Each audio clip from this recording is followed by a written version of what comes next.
사람의 본 모습은 쉽게 드러나지 않는다고들 합니다.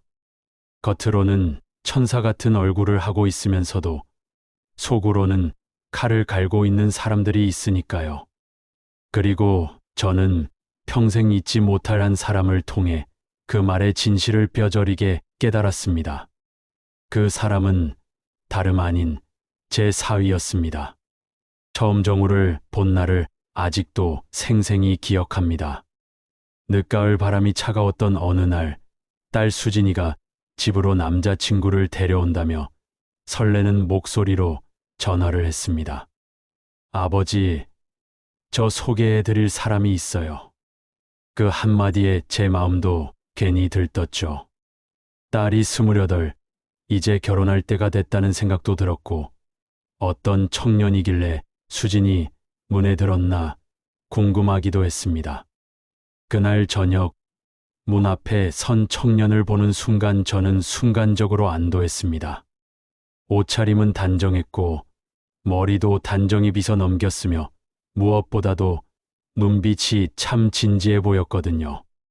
안녕하십니까, 아버님. 박정우라고 합니다. 만나 뵙게 돼서 영광입니다. 그의 첫인사는 아주 공손했습니다. 저도 모르게 고개를 끄덕였죠. 그래, 반갑네. 자네 얘기 많이 들었어. 우리 수진이 잘 부탁하네. 그는 곧바로 90도로 허리를 숙여 인사했고 그 모습에 제 아내도 감탄을 금치 못했습니다. 요즘 보기 드문 청년이네. 요새 젊은 사람들 예의도 없고 무례하기 일쑤인데. 그 후로도 정우는 우리에게 정말 이상적인 사위의 모습을 보여줬습니다.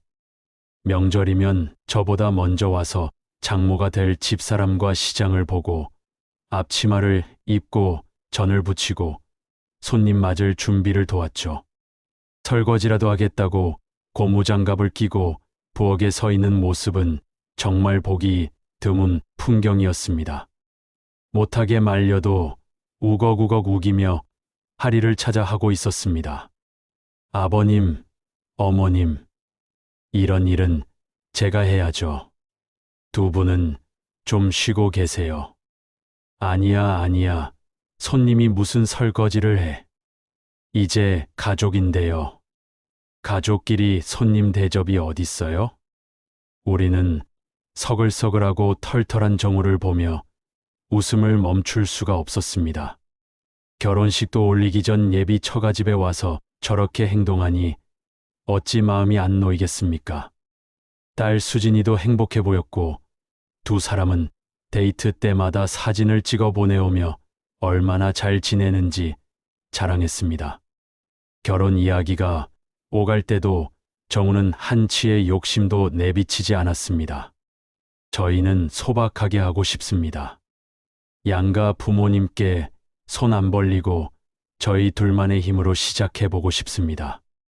그래도 딸 결혼인데 어느 정도는 우리가 도와야지. 부담 안 가는 선에서 도와줄 테니 필요한 것 있으면 얘기하게. 아닙니다. 저희 둘이 알아서 준비하겠습니다. 진심이에요.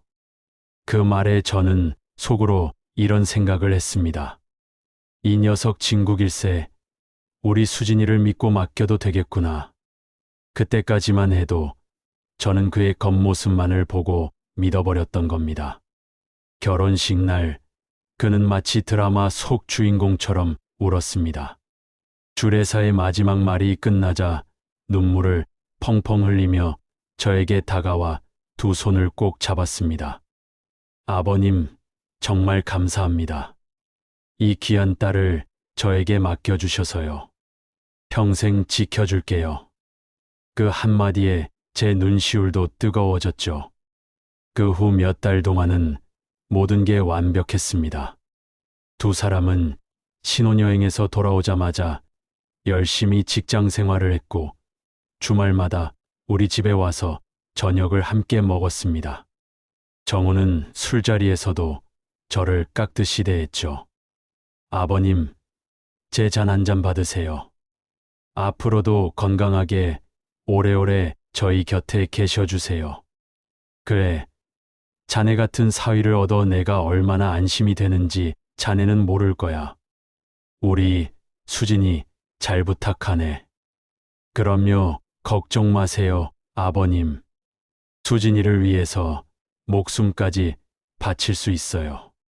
말 하나하나가 사람 마음을 녹이는 재주가 있었고 주변 사람들도 그를 칭찬했습니다.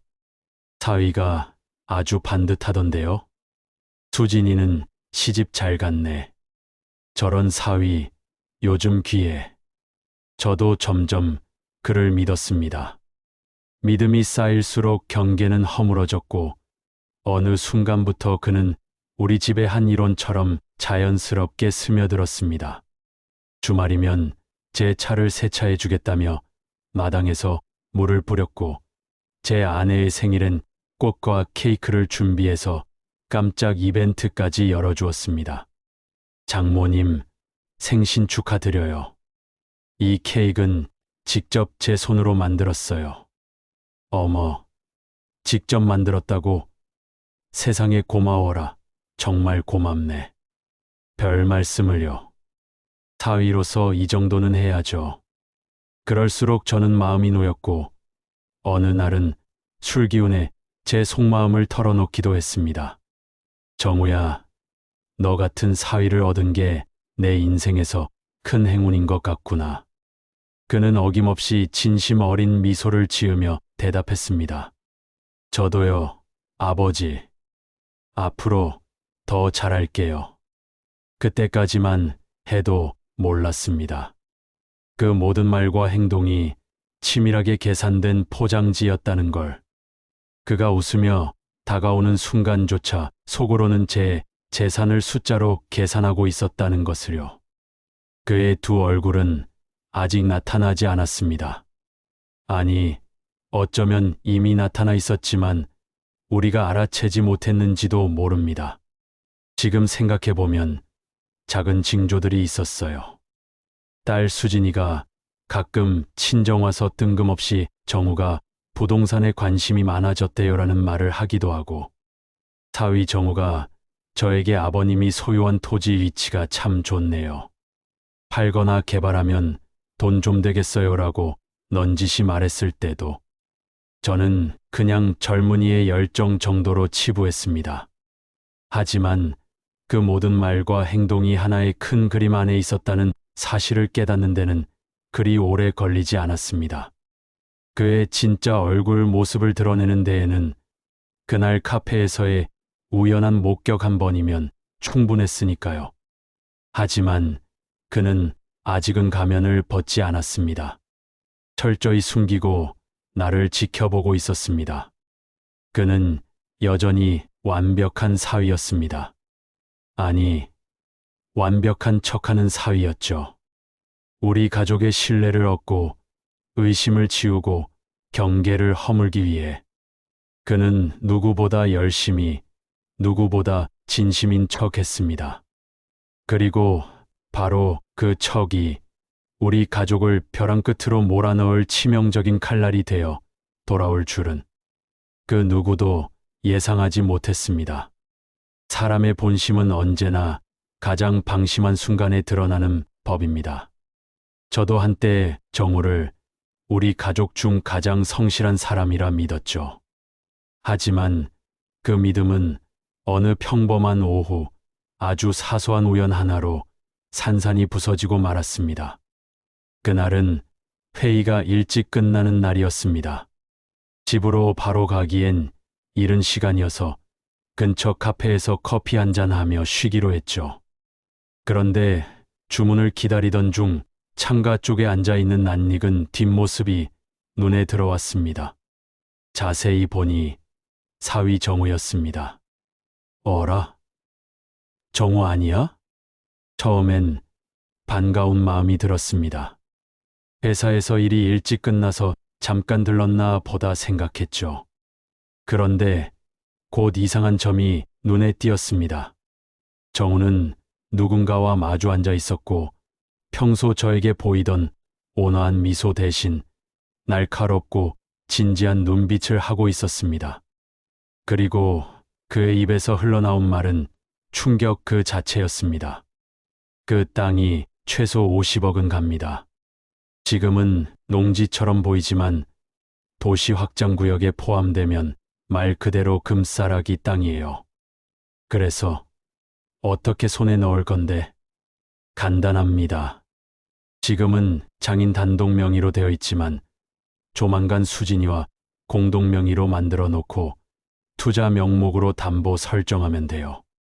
그렇게 되면 이혼을 하더라도 제 몫은 법적으로 확보됩니다. 순간 귀를 의심했습니다. 분명 제 사위의 목소리였습니다. 매번 아버지라 부르며 환하게 웃던 그놈이 지금은 내 재산을 어떻게 빼앗을지를 논의하고 있었던 겁니다. 심장이 쿵 내려앉았습니다. 내가 잘못 들은 게 아니었습니다. 그는 이미 공동명예, 담보 설정, 법적 권리 같은 단어를 입에 올리며 구체적인 계획을 짜고 있었고 상대방도 능숙한 어조로 대화를 이어갔습니다. 그럼 수진 씨 동의는 받아야 하잖아. 그건 어렵지 않아요.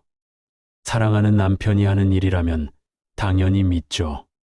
게다가 요즘은 수진이도 저를 전적으로 의지해요.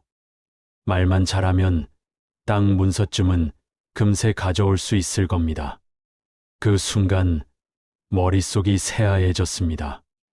딸의 순진함을 이용하고 제 신뢰를 이용하고 결국 우리 가족의 피땀 어린 재산을 자신의 몫으로 만들겠다는 계산, 그것이 그의 진짜 얼굴이었습니다. 그날 저는 일부러 모습을 드러내지 않았습니다. 차라리 지금은 모르는 척하고 그의 다음 행동을 지켜보는 것이 더 중요하다고 생각했거든요. 집에 돌아오는 길, 마음이 복잡했습니다. 그동안 보여준 모든 웃음, 공손한 태도, 아버지라 부르던 목소리, 그 모든 것이 내 재산을 빼앗기 위한 연극이었다는 사실이 뼈아프게 다가왔습니다. 며칠 뒤 정우와 수진이가 집에 찾아왔습니다. 늘 그렇듯 과일과 고기를 사들고 들어오더군요. 그런데 분위기가 조금 달랐습니다. 그날따라 정우는 이상하리만큼 조심스럽고 진지한 표정을 하고 있었죠. 아버님, 오늘은 상의 드릴 게 하나 있습니다. 그래. 무슨 얘기인데 그렇게 진지해? 사실 저와 수진이가 사업을 하나 시작해 보려 합니다. 작은 창업이에요. 그런데 담보가 조금 필요해서요. 아버님, 땅 일부를 잠시 맡기면 안 될까 해서요. 역시나 올 것이 왔습니다. 그가 말한 땅은 며칠 전 카페에서 50억짜리라고 언급한 바로 그 땅이었습니다. 저는 속에서 치밀어 오르는 분노를 억누르며 일부러 태연한 척 물었습니다. 그 땅을 왜 담보로? 무슨 사업을 하려는 건데? IT 스타트업입니다. 요즘 각광받는 분야라 투자자도 이미 확보했고요. 단지 초기 담보만 있으면 되는데 제가 가진 게 많지 않아서요. 그렇구만. 딸 수진이는 상황을 전혀 모르고 있었습니다. 옆에서 천진난만한 미소를 지으며 말했죠. 아빠, 정우 씨가 요즘 이 일에 정말 열심히 해요. 밤새 자료 찾고 계획서 만들고 제가 봐도 진짜 가능성 있는 사업 같아요. 순간 가슴이 서늘해졌습니다. 그녀는 진심으로 남편을 믿고 있었고 그 믿음이 곧 올가미가 되어 우리 가족을 올가맬 수도 있다는 생각이 들었죠. 정우는 이미 나를 올가맬 그럴듯한 사업계획서와 대출담보 서류까지 준비해왔습니다. 깔끔하게 인쇄된 계약서, 변호사의 공증을 받은 것처럼 꾸며진 서류들. 겉보기엔 아무 문제 없는 투자 계약서였지만 제가 보기에 가장 섬뜩한 부분은 따로 있었습니다. 토지 담보를 설정하는 동시에 공동 명의자에게 법적 권리를 인정한다는 문구. 바로 이 조항이 나중에 무슨 일이 생기면 꼼짝없이 내 땅 일부가 그의 몫이 되는 어마무시한 폭탄이었습니다. 그는 미소를 지으며 말했습니다. 아버님, 물론 서류는 변호사와도 검토했습니다. 법적으로 문제될 건 전혀 없습니다. 그렇구나. 저는 그날 밤 잠을 이룰 수 없었습니다. 그가 지금껏 쌓아온 신뢰가 얼마나 정교한 가면이었는지 곱씹을수록 분노가 치밀었죠. 사업을 한다는 말은 겉껍데기에 불과했습니다. 그의 목표는 오직 하나, 우리 집 재산 갈취였습니다. 그리고 더 무서운 건 그가 결코 충동적으로 이런 일을 꾸민 게 아니라는 사실이었습니다. 카페에서 나눈 대화, 계약서 준비, 변호사 검토까지. 그건 최소 몇 달 이상 치밀하게 계획된 작업이었어요. 그는 처음부터 이 집에 들어올 때부터 이미 숫자를 계산하고 있었던 겁니다. 어쩌면 수진이를 만나기 전부터 계획된 의도된 접근일지도 모릅니다. 다음 날 저는 변호사와 회계사를 불렀습니다. 이 계약서 어떻게 보십니까? 변호사는 서류를 훑어본 뒤 고개를 저었습니다. 겉보기엔 문제없지만 저 조항 하나가 치명적입니다. 나중에 분쟁이 생기면 사장님 몫의 땅 일부가 사위의 분할 재산으로 넘어갈 가능성이 높아요. 그렇죠. 저도 그게 마음에 걸렸습니다. 그날 밤 저는 결심했습니다. 지금부터는 속아주는 척을 해야겠다고요. 지금 정우의 얼굴을 들춰내봤자 그는 모른 척하고 다시 숨을 겁니다. 하지만 그가 더 깊숙이 발을 들일수록 그의 죄는 명백해지고 발뺌할 여지도 사라지겠죠. 그날 이후 저는 정우의 모든 행동을 눈여겨보기 시작했습니다. 그가 수진이에게 무슨 말을 하는지, 제 앞에서 어떤 화제를 꺼내는지, 그리고 그의 핸드폰, 이메일, 회사에서 오간 서류까지 가능한 모든 정보를 수집했죠. 그 결과 충격적인 사실이 드러났습니다. 정우는 이미 제 회사 주식 일부를 자기 명의의 페이퍼 컴퍼니를 통해 사들이려 했고, 주변 투자자들에게도 장인의 재산이 담보될 것이라며 큰 소리를 치고 있었습니다. 심지어 어떤 이메일에는 이렇게 쓰여 있었습니다. 처가 재산은 이미 확보 단계이니 계획대로 진행되면 최소 30억은 확보 가능. 그제야 확신했습니다. 이건 단순한 욕심이 아닙니다. 그는 처음부터 처가 재산 약탈을 목표로 이 결혼에 뛰어든 사람이었습니다. 그리고 저는 이제 결심했습니다. 한치의 의심도 남기지 않고 그를 스스로 판함정에 빠뜨릴 계획을 세우기로요. 그날 밤 제 아내에게도 조심스레 이야기를 꺼냈습니다. 여보, 정우, 그 녀석이 이상해. 왜 그래요? 무슨 일 있었어요? 그런 말 처음이잖아요. 그놈 우리 땅을 노리고 있어. 그냥 느낌이 아니라 증거도 있어. 네. 설마 우리 사위가요? 설마가 사람 잡는다고 했어. 확실해. 당신도 그 녀석이 눈치 못 채게 말 조심하고 수진이나 잘 살펴봐. 수진이는 아무것도 모르고 이놈 하자는 대로 움직이는 것 같아. 이제 게임은 시작되었습니다. 정우는 아직 자신이 들켰다는 사실을 모릅니다. 그는 여전히 웃으며 우리 곁을 맴돌고 수진이 손을 잡고 다정한 남편 행세를 합니다. 하지만 그 웃음 뒤로는 탐욕이 이글거리고 있죠.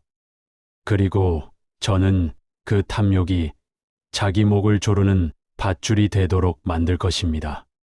그가 스스로 판함정 속에서 허우적거릴 때까지 저는 조용히 지켜볼 겁니다. 인생에서 가장 통쾌한 복수는 상대가 자기 꾀에 넘어가도록 만드는 것이라 했습니다. 정우의 속셈을 알아차린 순간부터 제 머릿속엔 하나의 그림이 그려지기 시작했습니다. 그의 탐욕을 이용해 그를 스스로의 함정에 빠지게 만드는 것. 그리고 그 함정이 완전히 닫히는 순간 그의 가면을 벗겨내는 것입니다. 저는 이 일을 혼자 할 수 없다는 걸 알았습니다. 그래서 곧장 변호사와 회계사를 불렀습니다. 우리 집안의 재산인 부동산, 동산, 현금까지 하나씩 다시 점검하기 시작했죠. 사장님, 지금 이 상태에서 서류에 서명하시면 위험합니다. 사의분이 말한 조항 그대로라면 토지 일부가 영구히 공동 명의로 넘어갈 수 있어요. 그렇죠. 그게 내가 제일 걱정되는 부분이요. 하지만 역으로 이용하는 방법도 있습니다. 어떻게요?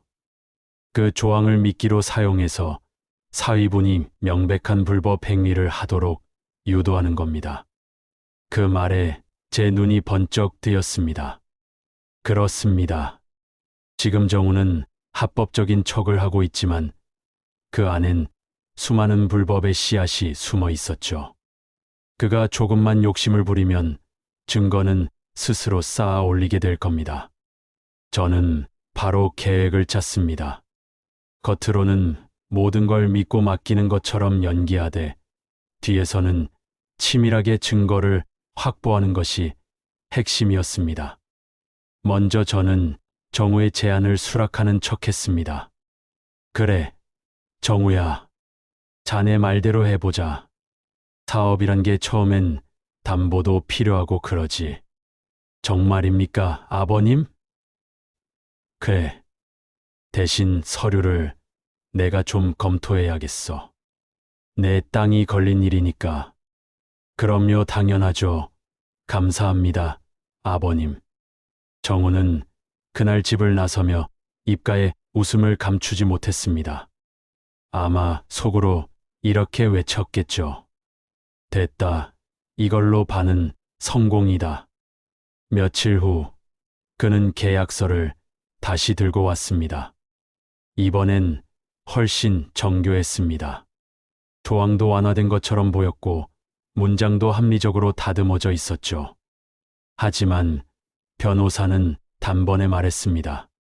사장님, 이 계약서도 여전히 함정이 있습니다. 이번엔 더 교묘해졌지만 결국 결론은 같습니다. 좋아요. 그렇다면 우리도 카드를 꺼내죠. 저는 변호사와 함께 가짜 공동명의 계약서를 만들었습니다. 겉보기엔 정우가 원하는 내용과 거의 같지만 아주 중요한 몇 줄이 달라져 있었습니다. 그 조항은 정우가 서명하는 순간 처가 재산을 노린 사기 행위를 법적으로 인정하게 만드는 장치였습니다. 그리고 그 서류를 일부러 아주 느긋한 태도로 건넸습니다. 정우야, 이거 검토해봤는데 이렇게 수정하면 어떻겠니? 좋네요. 이거면 괜찮을 것 같아요. 그는 의심조차 하지 않았습니다. 그에게 중요한 건 담보 확보였고 제 눈에는 그 욕심이 너무나 뻔히 보였죠. 그리고 그는 그 자리에서 서명했습니다. 그 순간부터 그의 파멸은 시작된 것이나 다름없었습니다. 하지만 저는 거기서 멈추지 않았습니다. 정우가 페이퍼 컴퍼니를 세우고 있다는 정보를 바탕으로 지인을 통해 투자자 행세를 시켰습니다. 그 지인은 정우에게 접근해 일부러 유혹적인 제안을 던졌습니다. 장인의 땅이 담보라면 우리도 얼마든지 투자할 수 있지. 최소 20억은 가능하네. 좋습니다. 제가 지금 확보 중이라서요. 조만간 서류 완료되면 알려드리죠. 그렇게 정우는 점점 더 깊숙이 함정 속으로 걸어 들어왔습니다.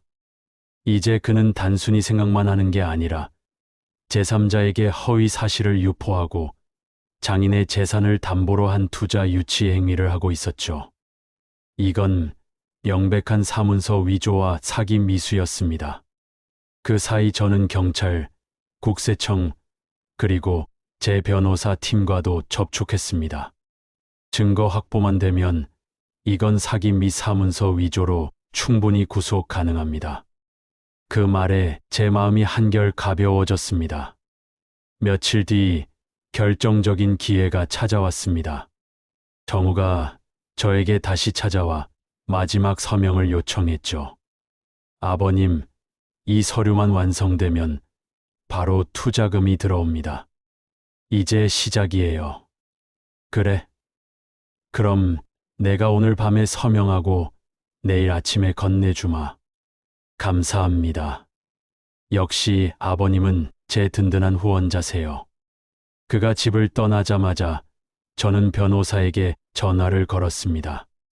준비해요. 내일 아침이면 끝납니다. 그날 밤 저는 한 장의 서류를 더 만들었습니다. 가족 재산 사기 시도에 대한 진술서였습니다. 제 서명과 변호사의 확인을 받은 문서였죠. 그리고 그 다음 날 경찰과 변호사, 그리고 국세청 직원이 우리 집에 모였습니다. 모두 준비된 상태였습니다. 정우가 들어오는 순간 그의 세상이 무너질 무대가 완성되어 있었죠. 그는 아무것도 모른 채 밝은 얼굴로 들어왔습니다. 아버님, 서류 준비되셨죠? 응, 준비됐지. 그런데 오늘은 다른 분들도 같이 봐야 할 것 같아. 그때였습니다. 거실 문이 열리고 경찰관 둘이 들어왔습니다. 순간 정우의 표정이 굳었습니다. 그리고 변호사가 차분한 목소리로 말했죠. 박정우 씨, 장인 명의의 재산을 담보로 허위 투자 유치를 시도하고 사문서 위조를 시도한 혐의가 있습니다. 사실입니까? 네. 무슨 말씀이세요? 저는 그냥 사업을. 이게 사업입니까? 이 서류들, 이 이메일 자료들, 이 녹취록들이 당신이 지금 장인 땅을 담보로 사기치는 정황이 담긴 증거입니다. 정우는 당황한 표정으로 저를 바라봤습니다. 그 눈빛에는 공포와 분노, 그리고 배신감이 뒤섞여 있었죠. 아버지, 이거 무슨 짓이에요? 무슨 짓이라니? 자네가 한 짓을 내가 알려주는 것뿐이지. 저는 그런 의도가 아니었어요. 그냥 사업을 해보려던 건데. 사업. 내 딸과 내 재산을 미끼 삼아 사기를 치려던 게 사업이냐? 그는 더 이상 말을 잇지 못했습니다. 손에 땀이 맺히고 시선은 이리저리 흔들렸습니다. 경찰관이 다가와 말했죠. 박정우 씨, 사문서 위조 및 재산 범죄 미수 혐의로 체포합니다. 손목에 차가운 수갑이 채워지는 소리가 거실을 울렸습니다. 그때까지도 그는 믿기지 않는다는 듯 중얼거렸죠. 이럴 리가 없어. 내가 다 계산했는데, 완벽했는데. 그의 계산은 한치 오차 없이 진행됐을지 모르지만 단 한 가지 변수는 생각하지 못했습니다. 장인이 바보가 아니다라는 변수 말입니다. 그날 밤 저는 긴 한숨을 내쉬었습니다. 믿었던 사위에게 배신을 당한 분노도 있었지만 한편으론 허무하기도 했습니다. 저렇게까지 우리 가족을 속이려 했다는 사실이 무엇보다 가슴을 후벼 팠죠. 아내는 눈물을 훔치며 말했습니다. 그렇게 다정했던 아이가 우리를 이용하려 했다니 이제 우리 수진이는 어떡해요? 그러게 말이야. 결국 본색을 드러냈지. 수진이는 걱정 마, 보기보다 단단한 아이니까. 그놈은 이제 끝이야. 그날 이후 정우의 삶은 완전히 무너져 내리기 시작했습니다. 투자를 약속했던 사람들은 줄줄이 등을 돌렸고 신뢰를 잃었습니다.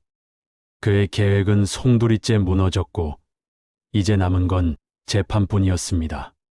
하지만 이건 아직 끝이 아니었습니다. 그의 진짜 추락은 이제 시작일 뿐이었죠. 그리고 그 추락은 그가 가장 사랑한다고 말하던 사람, 제 딸 수진의 결심으로 완성되게 됩니다. 사람의 진짜 얼굴은 위기 앞에서 드러난다고 하죠. 정우의 삶은 그날 이후 하루가 다르게 무너져 내렸습니다. 경찰 조사를 받고 언론의 이름이 오르내리고 투자자들이 줄줄이 계약을 취소하자 그가 그렇게 공들여 만든 껍데기 같은 삶은 허망하게 금이 가기 시작했습니다. 똑똑한 사위, 촉망받는 성실한 청년 CEO라는 말 대신 사기 혐의 피의자라는 꼬리표가 따라붙었습니다. 한때 그를 부러워하던 친구들도 연락을 끊었고 SNS를 통해 과거 행적까지 파헤쳐지면서 여론은 싸늘하게 돌아섰죠. 그리고 무엇보다 결정적인 건 딸 수진의 마음이 완전히 떠났다는 겁니다. 처음엔 믿으려 하지 않았던 아이도 점점 진실을 받아들일 수밖에 없었습니다. 서류, 녹취록, 이메일 모든 증거가 눈앞에서 쏟아지자 남편의 두 얼굴을 부정할 수 없게 된 거죠. 정우 씨, 이건 뭐야? 이 서류에 내 아버지 이름이 왜 있어? 수진아, 그건 오해야. 그냥 형식적인 절차일 뿐이야.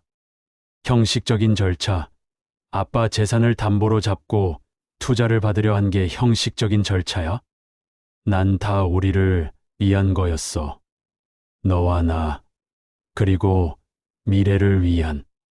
정우는 어떻게든 말로 수습하려 했지만 이미 수진의 눈빛은 돌처럼 굳어 있었습니다. 그녀는 조용히 물었습니다. 그럼 왜 나한테 한마디도 말 안 했어? 왜 몰래 서류를 꾸미고 왜 거짓말을 했냐고. 그건 대답 못하지. 결국 당신한텐 우리 가족이 사업 미천이었잖아. 그 말에 정우의 입술이 떨렸습니다. 그의 두 번째 얼굴, 욕망과 탐욕으로 가득 찬 얼굴이 서서히 드러나는 순간이었죠. 그리고 수지는 결심했습니다. 그날 밤 그녀는 이혼 서류를 꺼내 들었습니다. 정우 씨, 나 당신이랑 더 이상 못 살겠어. 뭐라고? 아빠, 재산만이 아니었잖아. 나도 당신한테 수단이었지. 당신이 말하던 사랑, 다 거짓말이었어. 정우는 무릎을 꿇고 울부짖었습니다. 수진아, 한 번만 기회를 줘. 정말 다시는 안 그럴게. 하지만 이미 돌이킬 수 없는 강을 건넌 뒤였습니다. 수진은 단호한 목소리로 마지막 말을 남겼습니다. 당신이 원하던 돈, 명예, 지위 다 가져가. 근데 나는 이제 안 돼. 그녀의 말은 단검처럼 정우의 가슴을 파고들었습니다. 그렇게 그의 가정은 무너졌고 남은 건 법정에서의 싸움뿐이었습니다. 재판은 생각보다 길고 지루했습니다. 정우 측 변호사는 단순한 사업 실패라고 주장했지만 증거는 너무나 명백했죠.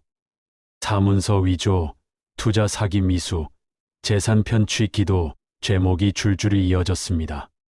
그가 고개를 떨군 채 재판정에 앉아 있는 동안 방청석에는 저와 수진이 함께 앉아 있었습니다. 그의 두 얼굴을 모두 본 사람들로서 이제 남은 건 결과를 지켜보는 것뿐이었죠. 피고 박정우에게 징역 2년 6개월을 선고한다. 판사의 선고가 재판장에 울려 퍼졌습니다. 판사의 말이 끝나자 법정 안은 고요해졌습니다. 정우는 아무 말 없이 고개를 떨군 채 끌려갔습니다. 그의 눈빛에는 믿기지 않는다는 혼란과 자기 꾀에 넘어간 자의 처참함이 뒤섞여 있었습니다. 그날 저녁 저는 수진과 함께 집으로 돌아왔습니다. 딸은 말없이 제 어깨에 기대어 울었습니다. 아빠, 나 왜 이렇게 바보 같아? 사람을 이렇게 몰라보다니. 아니야. 그 녀석이 교활했던 거지. 누구라도 속았을 거야. 저는 그저 딸의 등을 다독이며 속으로 다짐했습니다. 다시는 우리 가족을 이렇게 이용하려는 사람을 곁에 두지 않겠다. 고요. 그런데 이상한 일은 그 뒤로도 이어졌습니다. 정우는 구속되었지만 자신이 억울하다고 여기며 항소를 준비했습니다. 그리고 교도소에서도 여전히 나는 잘못이 없다는 말을 반복했다 합니다. 한때 그는 모두에게 존경받는 사위였고 제 딸의 웃음을 책임지는 남자였습니다. 하지만 탐욕이 그를 눈멀게 했고 그 눈먼 욕망은 결국 그를 벼랑 끝으로 몰아넣었습니다. 시간이 흐를수록 그의 이름은 사람들의 입에서 사라졌고 SNS에서조차 잊혀졌습니다. 그의 회사는 파산했고 남은 건 빚뿐이었으며 투자자들의 소송은 꼬리에 꼬리를 물었습니다. 그리고 아이러니하게도 그가 노리던 재산은 단 한 푼도 손대지 못한 채 모두 원래 자리에서 안전하게 지켜졌습니다. 그의 치밀한 계획은 완벽해 보였지만 결국 가장 허술한 곳에서 무너졌죠. 사람의 신뢰를 돈보다 하찮게 여긴 그의 오만한 말입니다. 아빠, 고마워요. 아빠가 아니었으면 그 사람에게 철저히 이용당하고 아무것도 모른 채 살았을 거예요. 고맙긴. 아버지니까 당연히 해야 할 일을 한 거지. 그날 이후 우리 가족은 조금 더 단단해졌습니다.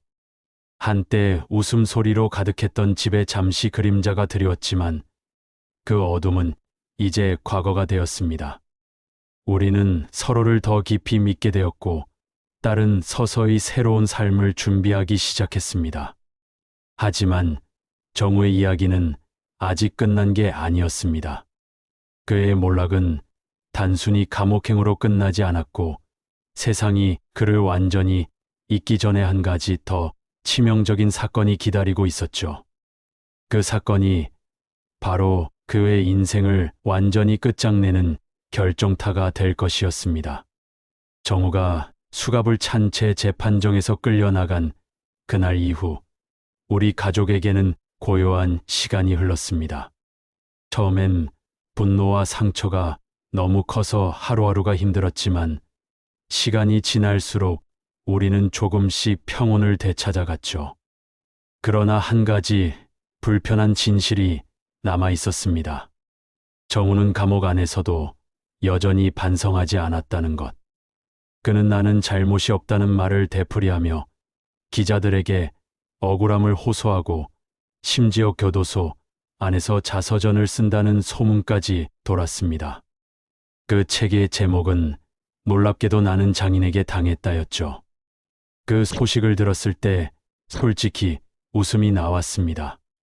마지막까지 피해자 코스프레를 하며 자신을 합리화하는 모습이 너무나 비겁했기 때문입니다.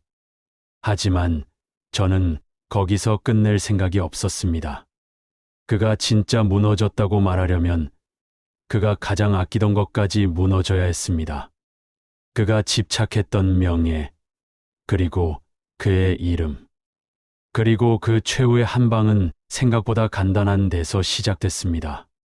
정우가 설립한 페이퍼 컴퍼니 엠버거 홀딩스는 그가 구속된 이후에도 여전히 법적으로 존재하고 있었습니다. 겉으로만 보면 휴면 상태였지만 조금만 파보면 허술한 점이 한두 가지가 아니었죠. 저는 변호사와 회계사에게 말했습니다. 저 회사 끝까지 파보세요. 그 안에서 우리가 못 본 게 분명 있을 겁니다. 예, 사장님. 이미 일부 투자자들이 소송 준비 중입니다. 저희도 자료를 모으고 있고요. 며칠 후 놀라운 보고가 하나 도착했습니다. 정우가 회사를 세울 때 사용한 허위 투자자 명단과 위조된 납입 증명 서류가 발견된 겁니다.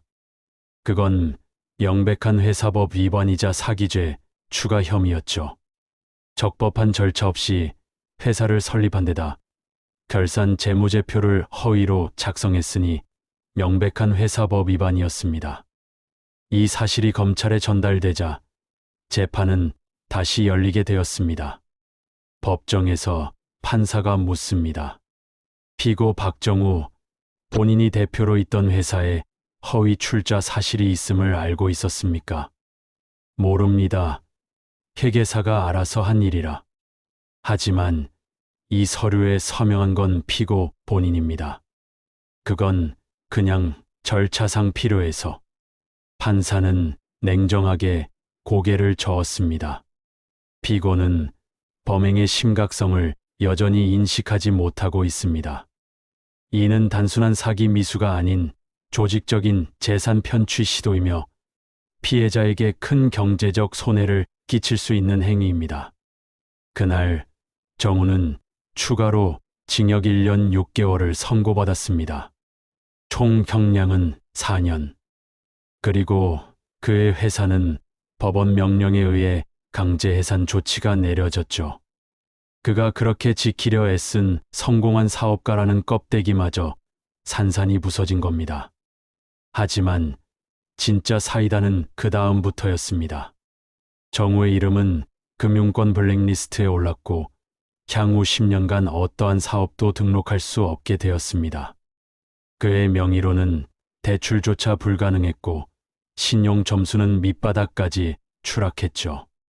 그리고 결정타는 한 투자자가 제기한 거액의 손해배상 소송이었습니다. 그가 허위 담보를 제시하며 끌어들인 투자금 7억 원에 대한 책임을 묻는 소송이었죠. 그 사건은 언론에 대대적으로 보도되었고 그의 이름은 전국 포털 사이트에 다시 오르내렸습니다. 하지만 이번엔 젊은 사기꾼이라는 꼬리표와 함께였습니다. 박정우, 허위 담보로 투자 유치 추가 형사 처벌 가능성. 장인 재산 노린 사위, 결국 모든 걸 일탈하는 타이틀이 올려졌습니다. 세상 사람들은 이제 그를 두 얼굴의 사위라고 불렀습니다. 그리고 그 별명은 그가 감옥에서 나와도 지워지지 않을 낙인이 되었습니다. 그 즈음 수지는 드디어 이혼 판결문을 손에 쥐었습니다. 그녀는 긴 한숨을 내쉬며 말했죠. 아빠, 이제야 끝난 것 같아요.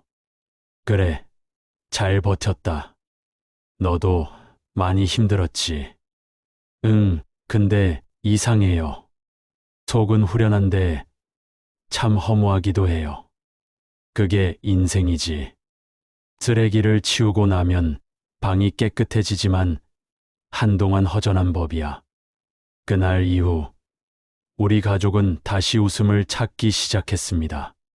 저녁 식탁에서 딸과 도란도란 얘기를 나누고 아내는 조심스럽게 딸의 재혼 계획을 이야기하기도 했습니다. 비록 한때 우리 집안을 흔들었던 사위는 사라졌지만 남은 건 더 단단해진 가족이었습니다. 그리고 저는 깨달았습니다.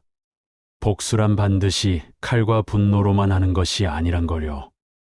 때로는 상대가 스스로 무너지는 길을 깔아주는 것, 그게 가장 통쾌한 복수였습니다. 정우는 4년 뒤 교도소 문을 나섰지만 세상은 이미 그를 잊고 있었습니다. 그를 기다리는 사람은 아무도 없었고 투자자들은 여전히 그를 상대로 소송을 이어갔으며 수지는 새로운 삶을 살고 있었습니다. 그는 한때 자신이 손에 넣을 수 있다고 믿었던 것들을 전부 잃은 채 초라한 방 한 칸에서 하루를 시작했습니다.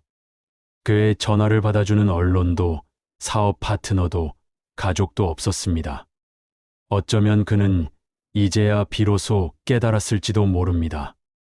욕심은 남의 것을 빼앗아 쌓는 것이 아니라 스스로를 망가뜨리는 독이라는 사실을. 그리고 저 역시 깨달았습니다. 진짜 복수란 상대를 내 손으로 때려 눕히는 것이 아니라 그가 만든 욕망의 늪에 스스로 빠져 허우적거리게 만드는 것이라는 거요. 아빠, 왜, 수진아, 이제 우리 진짜 끝난 거죠? 그래. 하지만 이제 다시 시작할 시간이지. 창밖으로 저녁 노을이 지고 있었습니다. 긴 싸움이 끝나고 찾아온 평화는 생각보다 조용했습니다. 하지만 그 고요함 속에서 우리는 다시 서로를 믿고 다시 웃을 수 있게 되었죠. 한때 우리를 무너뜨리려 했던 사위는 결국 자기 욕망에 삼켜져 사라졌습니다. 처가집 재산을 차지하려 계획적으로 접근한 사기꾼을 현명하게 처단한 장인의 사연이었습니다.